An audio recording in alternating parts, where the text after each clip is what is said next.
Finally Realme number সিরিজের phone দেশের মার্কেটে লঞ্চ করে দিল রিয়েলমি 14 5G। ইভেন ওরা দাবি করছে dedicatedly gaming device. Realme 14 5G dedicatedly gaming device. এই ডিভাইসটাতে 90 FPS পাবজি আপনি প্লে করতে পারবেন। ভাই এটুকু শুনে লাভ দিয়েন না, 5G শুনেও লাভ দিয়েন না। দেখেন ভালো মন্দ অনেক কিছু আছে, দাম অনুযায়ী ঠিকঠাক আছে কিনা সে সমস্ত কিছু জেনে বুঝে তারপরে আপনি আপনার পারচেস ডিসিশন মেক করেন। হ্যাঁ, এইটার জন্য থামস আপ পাইতে পারে যে অনেকদিন পরে হলেও ওরা দেশের মার্কেটে নাম্বার সিরিজের ডিভাইস আবার কন্টিনিউ করছে, এটার জন্য অবশ্যই থামস আপ। বাট ডেফিনেটলি কোনো না কোনো জায়গায় তো কমতি আছেই, সে বিষয়টা জেনে শুনে বুঝে তারপর ডিসিশন মেক করেন। বাংলাদেশ মার্কেটে 14 সিরিজের দুইটা ডিভাইস ওরা নিয়ে আসছে। আজকের ভিডিওতে আমরা 5G এই ফোনটা নিয়ে কথা বলতে যাচ্ছি, আই মিন রিয়েলমি 14 5G নিয়ে। একটি ভ্যারিয়েন্টে লঞ্চ করা হয় 12/256GB। তবে আমার কি মনে হয় জানেন, এই ডিভাইসটারই আরও একটা ভ্যারিয়েন্ট লঞ্চ করতে পারতো ওরা চাইলে, সেটা হতে পারতো 8/256GB। সেক্ষেত্রে ওই ফোনটার দাম আরও কিছুটা কম হতো এবং যাদের বাজেট টাইট তখন তাদেরও লিস্টে ওটা চলে আসতো। অনেকেই তো চায় একটু কম দামের মধ্যেও গেমিং ডিভাইস কিনতে অফিসিয়ালি। এনিওয়ে, ভালো মন্দ সব কিছু নিয়ে তো কথা হবেই। তবে ডিজাইনটা একটু ডিফারেন্ট না? রিয়েলমির এই ধরনের design for the first time আমি দেখছি। রিয়ার প্যানেলটাতে একটা ফিউচারিস্টিক টাইপের একটা ভাইব দেওয়ার ট্রাই করছে, একটু টেকি একটা ভাইব আছে। তবে এই ডিজাইনটা মানে দেখতে বা রিয়ার প্যানেলটা দেখতে না মানে দেখতে আমার কাছে একটু সস্তা প্লাস্টিকের মতোই লাগে। এইটার উপরে ফিঙ্গারপ্রিন্ট স্মাচেস বসে আর এটাতে অবশ্যই স্ক্র্যাচও পড়তে পারে কারণ এটা প্লাস্টিকে তৈরি। এখানে গ্লাস দেওয়া উচিত ছিল। একটা 42K প্রাইস পয়েন্টের ডিভাইসে অবশ্যই গ্লাস ব্যাক থাকতে পারে, ওটুকু আমরা আশা করতেই পারি। বডি ফ্রেমটা প্লাস্টিকে তৈরি, সেকেন্ডারি নয়েজ ক্যান্সেলেশন মাইকেতে আছে, স্টেরিও স্পিকার আছে, 3.5mm হেডফোন জ্যাক বাদে। এর হোম বাটনটা আবার দেখছেন একটু বোল্ড করে দিছে, এটা মানে একটু অরেঞ্জ টাইপের, যার ফলে একটা কন্ট্রাস্টি ভাইব দেয়, সুন্দর লাগছে এই জায়গাটা। ফিঙ্গারপ্রিন্ট তো আন্ডার ডিসপ্লে, পজিশনটা আমার মতো অনেকের কাছে একটু নিচ দিকে লাগবে হয়তো, বাট এটা একুরেট ফাস্ট, ম্যাক্সিমাম টাইমে একুরেট রেজাল্ট দিচ্ছে। তবে হালের ট্রেন্ড IP69 68 রেটিংও পেয়ে যাচ্ছেন আপনার এই ডিভাইসটাতে। চাইলে খুব সহজেই পানিতে ভিজাতে পারবেন, আন্ডার ওয়াটার ফটোগ্রাফিও করতে পারেন, সমস্যা নেই। পাতলা ফোন হওয়া সত্ত্বেও রিয়েলমি এই ডিভাইসটার মাঝে 6000 mAh এর ব্যাটারি দিয়েছে, কারণ সেটা সিলিকন কার্বনের ব্যাটারি। ফর দ্য ফার্স্ট আমরা বোধহয় অফিসিয়াল ফোনে সিলিকন কার্বন দেখছি নাকি, আমার ঠিক খেয়াল নাই, মনে হয় দেখছি। এর সাথে রয়েছে 45 ওয়াটের চার্জার। 45 ওয়াটটা 6000 mAh এর জন্য একটু ছোট হয় এখনকার দিনে দাঁড়িয়ে। অ্যাজ অফিসিয়াল ফোন এটা না হয় মেনেই নিলাম, বাট আপনি মোটামুটি 50% চার্জ করতে পারবেন 30 মিনিটসের মধ্যে বলতে পারেন। আর ব্যাকআপ ভালো, যেহেতু 6000 mAh এর ব্যাটারি রয়েছে এবং এর যে প্রসেসরটা সেটা 4nm এর, সুতরাং সব কিছু মিলে ভালো একটা ব্যাটারি ব্যাকআপ দিতে পারে, প্রায় 1.5 দিনের মতো ব্যাকআপ দিতে পারে। আমাদের টেস্টিংয়ে আমরা প্রায় 9 আওয়ার্সের মতো এসওটি পেয়ে যাচ্ছিলাম মডারেট ইউজেসে, তবে হেভি ইউজেসে আরেকটু কম পাবেন। রিয়েলমি এখানে ফুল এইচডি প্লাস রেজলিউশনের একটা ডিসপ্লে দিয়েছে, যার size 6.67 inch, AMOLED panel, 120 hertz high refresh rate দেয়। এই ডিসপ্লেটা একদম সিমেট্রিক্যাল না, কারণ লোয়ার চিনটা লিটল বিট মোটা, এটা আরেকটু ন্যারো রাখলে ভালো হতো। এরকম প্রাইস পয়েন্টে গ্রে মার্কেটের আমরা যে ফোনগুলো পাই, ওই ফোনগুলো ডিসপ্লে দেখলে পুরো মাথা নষ্ট অবস্থা। সেই জায়গায় আপনি যখন এই ফোনটা কিনছেন, অফিসিয়াল কিনলেও আপনার কাছে একটু মনে হবে ডিসপ্লেটা আর একটু সুন্দর হতে পারতো, মানে অ্যাটলিস্ট এর ভিউটা।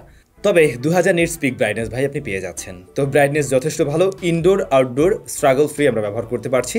এমনকি একদম ডিরেক্ট সানলাইটেও কোনো সমস্যা হয়নি এটা ব্যবহার করতে গিয়ে। আবার ছবি তোলার সময়ও ব্রাইটনেস জনিত কোনো প্রবলেম আমি ফেস করিনি। টাচ রেসপন্স ভালো, 120 হার্জ ঠিকভাবে পুশ করছেন উনি, সে জায়গায় কোনো প্রবলেম পাইনি।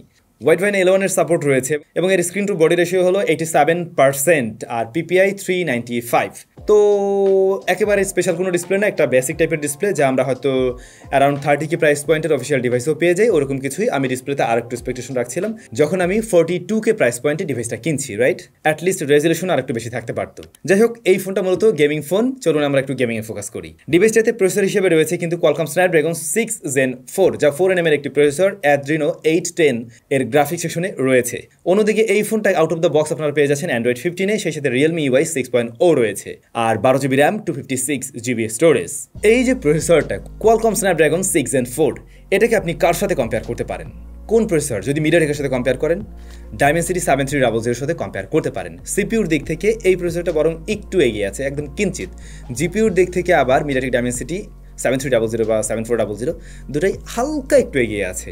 অন্য জায়গাগুলোতে আপনি একেবারেই সিমিলারিটিস লক্ষ্য করবেন, আবার বরং এটাতে আপনি বেঞ্চমার্ক স্কোরে গিয়ে দেখবেন এইটা কিছুটা এগিয়ে আছে।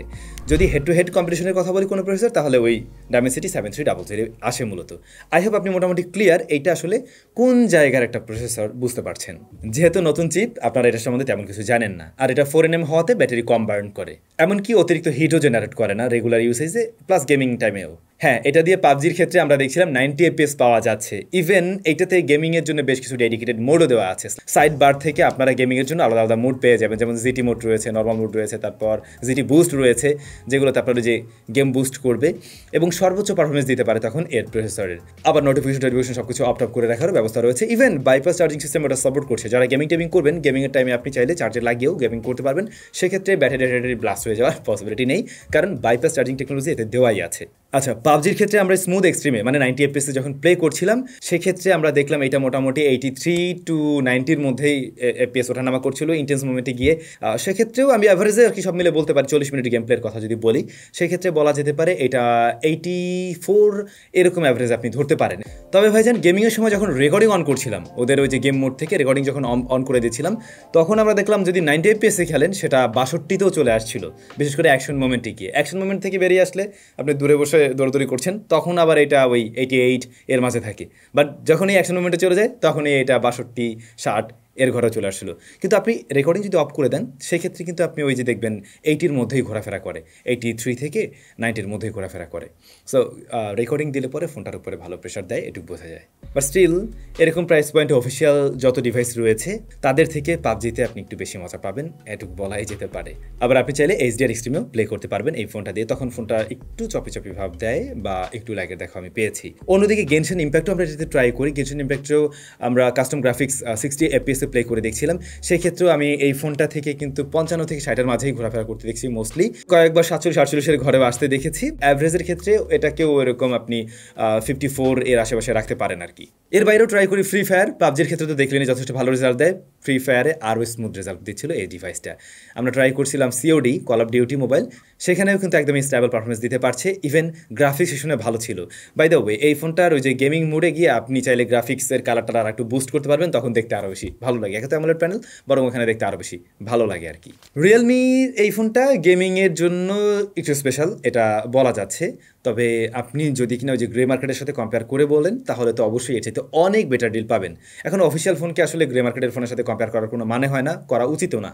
তো সেই জায়গায় আমরা যখন অফিসিয়াল টু অফিসিয়াল কম্পেয়ার করবো, ও ডেফিনেটলি গেমিংয়ের জন্য এই মুহূর্তে সেরা চয়েস হতে পারে আপনার জন্য। বাট ডে টু ডে লাইফের অবস্থা কি? যেমন ধরুন, আমরা এটা দিয়ে মাল্টিটাস্কিং কাজ করতে পারছিলাম অনেকগুলো অ্যাপ নিয়ে, বিকজ অফ এখানে র্যামও রয়েছে 12 GB। র্যাম ম্যানেজমেন্ট ডিসেন্ট হলেও আপনি র্যাম বেশি থাকাতে অ্যাট এ টাইম অনেকগুলো অ্যাপ্লিকেশন নিয়ে কাজ করতে পারবেন। আবার অ্যাপ ওপেন ক্লোজ টাইমও ঠিকঠাক আছে, বলা যায় এই ফোনটা কখনো ল্যাগ দেয়নি, অতিরিক্ত হিট জেনারেট করেনি ডে টু ডে লাইফে ব্যবহার করতে গিয়ে, বা হেভি ইন্টারনেট ব্যবহার করে এই ধরনের অ্যাপ্লিকেশনগুলো ব্যবহার করতে গিয়েও আমাদের সমস্যায় পড়তে হয়নি আর কি। আর এমনিতে রিয়েলমি ওয়াই যথেষ্ট স্মুথ। তবে এই ডিভাইসটা যেহেতু এটা বলতে পারেন রিয়েলমির তরফ থেকে বাংলাদেশ মার্কেটের একটা হাই মিড রেঞ্জ বা সেমি ফ্ল্যাগশিপ ডিভাইসই ওদের, সেই জায়গায় এরকম ফোনের সাথে অনেকগুলো ব্লো টায়ার দিয়ে দিছে। এইটা আসলে না হলেও চলতো, যেমনই আছে ওটা ঠিক আছে, বাট বেশ কিছু ব্লো টায়ার আছে এতে, এর বাইরেও, যেগুলো আপনাদের আশা করছি খুব একটা প্রয়োজন হবে না। না হলে আনস্টল করে নিতে পারেন, বিভিন্ন গেম টাইম হ্যাং কি যেন আছে, এগুলো আনস্টল করে নিলে আরও ক্লিন একটা ভাইব আপনি পাবেন। যেহেতু ক্লাসে ছাত্র সংখ্যায় 3 জন, 3 জনের মধ্যে ফার্স্ট সেকেন্ড থার্ড হওয়াটা খুবই সহজ, তো রিয়েলমি সেই জায়গায় গেমিংয়ে টপ লেভেলের দিকে আছে। আমি কি বুঝাইছি আপনি বুঝছেন। অর্থাৎ অফিসিয়াল ফোন তার এই বাজেটে তেমন কিছু নেই, তো এমনিতেই সে উপরের দিকে থাকবে পারফরমেন্স ওয়াইজ।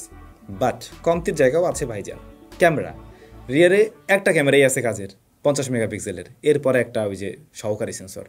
আর যদিও দেখতে দেখেন দুটো ক্যামেরা সুন্দর মনে হয় না, এখানে এমন হইতে পারতো না সেটআপটা 50 মেগাপিক্সেলের main, 8 megapixel ultrawide, either 13 megapixel ultrawide অথবা টেলিফটো, তাহলে তো ভাই জমে গেছিলো। মানে তাহলে এই ফোন খুব দারুণ হতো। শুধু গেমিং না, আমরা তখন ক্যামেরাতেও একটা বেটার কিছু দেখতে পেতাম। ফ্রন্ট ফেসিং ক্যামেরাটা 16 মেগাপিক্সেলের, ভিডিও রেকর্ড করা যায় 4K 30 FPS এ। এই প্রসেসরটা 4K 30 FPS দিতে পারছে। রিয়েলমির অন্যান্য ডিভাইসগুলোর মতো এখানে আমরা টোনটা সিমিলার দেখছি, একটু ভাইব্রেন্ট এবং ওয়ার্মের দিকে নিয়ে প্রেজেন্ট করে এর টোন, একেবারে একুরেট টাইপের কালার দিচ্ছে না। তবে এই ধরনের টোন অনেকেই পছন্দ করে থাকে, বিশেষ করে social media ready type almost বলা যেতে পারে। ডাইনামিক রেঞ্জ হ্যান্ডেল, এই প্রাইস পয়েন্ট আপনি আরেকটু বেটার আশা করবেন, এটা আরেকটু ওয়াইডার হওয়া উচিত ছিল বোধ হয়। ভালো লাইটিং কন্ডিশনে এর থেকে আউটপুট আপনি বেটার পাচ্ছেন, তবে লো লাইটের দিকে অনেকটা গ্রেনের দেখা আমরা পেয়েছি, এমনকি সফটনেসও লক্ষ্য করা যায় ছবিতে। সেই সাথে হেভি এক্সপোজার এরিয়া চলে আসলেও সেটা কন্ট্রোল করতে গিয়েও একটু হিমশিম খাচ্ছে এই ডিভাইসটা। বাট ভালো লাইটিং কন্ডিশনে যথেষ্ট ব্রাইট টাইপের ছবি পাবেন এবং সেগুলোর শার্পনেস প্লাস ডিটেলও ভালো পাবেন। একটু জুম করলেও আপনি ডিটেল মোটামুটি ভালো পাবেন লাইটিং কন্ডিশন ভালো হলে। এটা কোনো কথা? পোর্ট্রেট মোডে আলাদা কোনো ফোকাল লেন্থে ছবি তোলার সুযোগ দেয়নি, যেখানে আমরা অন্য ব্র্যান্ড থেকে অনেক সময় এমনটাও দেখেছি 20,000 টাকার নিচের ফোনেও আলাদা আলাদা ফোকাল লেন্থে ছবি তোলার সুযোগ দেয়, যদিও বা সেগুলোতে ডেডিকেটেড কোনো টেলিফটো জুম লেন্স থাকে না। রিয়েলমির এই ফোনটাতেই আমার মনে হয় ওরা একটু ডিজিটাল জুম করে আলাদা ফোকাল লেন্থে পোর্ট্রেট মোড দিতে পারতো, যেটা দেওয়া উচিত ছিল। একে তো অন্য সেন্সর দেয়ই নেই, সো এইখানে একটু কমতি আছে। এখন আপনাকে ওই একটা ফোকাল লেন্থে ছবি তুলতে হবে, এবং পোর্ট্রেট মোড আমার কাছে খুব আহামরি লাগেনি। এজ ডিটেকশনে তো দু একবার মিসম্যাচ পেয়েছি, সেই সাথে মানে এই ধরনের পোর্ট্রেট না এখনকার যুগের সাথে যায় না বলে আমার মনে হয়েছে আর কি। আপনাদের কাছে কেমন লাগলো আপনারা কমেন্ট করে জানাইন। আর আলট্রারেট তো নাই, কিছু করার নাই। আছে নাইট মোড, আপনাকে ক্লিক করার সময় খুব স্টাডি করে ধরে রাখতে হবে এমনটা না, কারণ এটার মাঝে ওয়াইএস আছে মেইন ক্যামেরাতে, ওইটা কাজ করছে ঠিকভাবে, তো একটু টাইম দিতে হয়। তবে মোটামুটি ব্রাইট একটা ছবি দেওয়া ট্রাই করছে, এবং একটু কন্ট্রাস্টের পরিমাণ বাড়িয়ে দেয়, কালারফুল ছবি দেয় আর কি। এই ধরনের ছবি যদি ভালো লাগে আপনার, তাহলে ভালো লাগবে। 16 মেগাপিক্সেলের ফ্রন্ট ফেসিং ক্যামেরা, আউটডোরে ভালোই ডিটেল দিতে পারছে, শার্পনেসও ভালো, তবে ডাইনামিক রেস হ্যান্ডেল অতটা ভালো ছিল না এখানে। আর কালারটাও একটু শিফট করে, একটু ব্রাইট করে দেয় স্কিন টোন। এটা খুব একটা খারাপ লাগে না, সেলফি লেবারদের ভালো লাগার কথা। ইনডোরের দিকে সফটনেস লক্ষ্য করবেন অনেকটাই। ভিডিও 4K 30 এপিএসে, ভিডিওতে আমি জিটারিং পেয়েছি। 60 এপিএস পাওয়া গেলে তো আরও বেশি খুশি হতাম। ইআইএস ওয়াইএস আছে এখানে, আপনারা 1080p 60 এপিএসেও রেকর্ড করতে পারবেন। জিটারিং এবং কালারটা একটু বুস্টেড, এর বাইরে আমি কোনো সমস্যা পাইনি আর কি। সো ক্যামেরা ডিপার্টমেন্টে এসে আপনি বুঝতে পারছেন খুব ভালো করেই যে এখানে কমতি আছে, এবং গেমিং ডিভাইসগুলোতে বরাবরই আমরা এগুলো দেখি। তবে আমার কি মনে হয় জানেন, গেমিং করে না লাফাইয়া বরং হ্যাঁ গেমিং ভালো করবে ঠিক আছে, সেই সাথে একটু ক্যামেরাতেও ভালো দেওয়া যেতে পারে। বরং ওটা থাকলে পরে না, ওই যে যারা একটু ব্যালেন্স টাইপের ফোন চায় তাদের পুষায় যাইতো। স্পিকার স্ট্যারিও, এটার সাউন্ড যথেষ্ট লাউড অ্যান্ড ক্লিয়ার, তবে একটু থিনার লাগতে পারে অনেকের কাছে, আমার কাছে তেমনটা মনে হয়েছে। আর একটু ডিপ আর একটু বেস থাকলে ভালো হতো। ভালো কল কোয়ালিটি, ওখানে কোনো সমস্যা পাওয়া যায়নি। ইয়ারপিসের সাউন্ড ঠিকঠাক আছে। হ্যাপটিক ফিডব্যাক তো একেবারে টপ নচ লেভেলের না, মিড রেঞ্জ লেভেলেরই পেয়েছি এটাতে। ভাইব্রেশন মোটরের কথা বলছি। আর হচ্ছে অন্যান্য সেন্সরের অ্যাকিউরেসিও ঠিকঠাক আছে। নেটওয়ার্ক রিসিপশন জনিত কোনো প্রবলেম নেই এই ফোনটাতে। সো এই ছিল আমাদের দেশের নতুন 5G ডিভাইস রিয়েলমি 14 5G। এই ফোনটাকে ওরা দাবি করছে গেমিং ফোন, ভালো কথা, গেমিংয়ে মোটামুটি ভালো রেজাল্ট দেয় অ্যাজ অফিসিয়াল ডিভাইস। তবে দামটা কইরা ফেলছে 42,000 টাকা, সেটাও কিন্তু কম না। ওই 42,000 টাকা প্রাইস পয়েন্টে আমরা আর একটু বেটার কিছু আশা করি। আর অবশ্যই এই ডিভাইসের একটা 8/256GB ভ্যারিয়েন্টও দেশের মার্কেটে লঞ্চ করা উচিত ছিল, যেটা আবার ওই 40,000-এর নিচে থাকতো, এবং যাদের বাজেট 35,000 প্লাস প্লাস তারা তখন গিয়ে কিনতে পারতো। সেটা কি ভালো হতো না? অবশ্যই ভালো হতো। আপনাদের কি মনে হয়? রিয়েলমি এই 12GBটাই 40-এর মধ্যেই লক করতে পারতো, 40-এর উপরে যাওয়ার প্রয়োজন ছিল না। আর একটা ভ্যারিয়েন্ট আর একটু কম দামে নিয়ে আসলে সব মিলে ভালো হতো। আর ক্যামেরাতে যেটা বললাম, অবশ্যই একটা আলট্রাওয়াইড বা টেলিফটো থাকা উচিত ছিল। এইগুলো হলো কমতির জায়গা। আই হোপ আপনারা বুঝতে পারছেন এই ফোন কাদের হবে। কেমন লাগছে আপনাদের কাছে রিয়েলমির নতুন ডিভাইস? কমেন্ট করে জানাইন। ভালো থাকেন, দেখা হচ্ছে নতুন ভিডিওতে।